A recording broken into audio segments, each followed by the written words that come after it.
Japan में एक अद्भुत संत हुआ। नाम ही उसका होते ही नाम से उसे सब पहचानते थे। जैसे ही वो ज्ञान को उपलब्ध हुआ, यह कहना चाहिए, जैसे ही वो हंसने लगा, ज़्यादा हंसने लगा, फिर वह जीवन भर हंसता ही रहा। वो गांव गांव जाता, होते ही को जापान में लोग हंसता हुआ बुद्ध कहते। वो बीच बाजार में खड़ा हो जाता और हंसने लगता।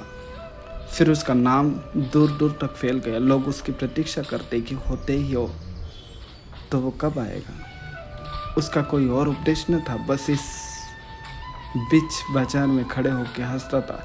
धीरे धीरे भीड़ इकट्ठी हो जाती और लोग भी हंसने लगते। होते ही से लोग पूछते, आप कुछ और कहो।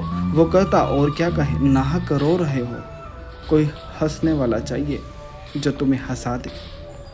इतनी ही खबर लाता हूँ कि हंस लो, कोई कमी नहीं, दिल खोल के हंसो, सारा अस्तित्व हंस रहा है, तुम नाहक रो रहे हो, तुम्हारा रोना बिल्कुल निजी, प्राइवेट, पूरा अस्तित्व हंस रहा है। चांद, तारे, फूल, पक्षी सब हंस रहे हैं, तुम नाहक रो रहे हो, खोलो ना, हंस लो, मेरा और कोई संदेश नहीं है। वो हंसता एक गांव से दूसरे गांव घूमता रहता। कहते हैं उसने पूरे जापान को हंसाया। लोग हंसते हंसते धीरे धीरे अनुभव करते कि हम हंस सकते हैं, हम प्रसन्न हो सकते हैं। कारण की खोज ही गलत है। तुम जब तक कारण खोजोगे, जब कारण होगा तब हंसेंगे, तो तुम कभी हंसोगे ही नहीं।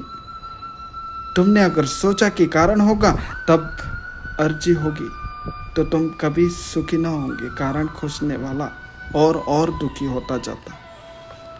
कारण तो दुख के हैं, सुख तो स्वभाव है, स्वभाव ही जीवन, स्वभाव ही सुख, स्वभाव ही सब कुछ।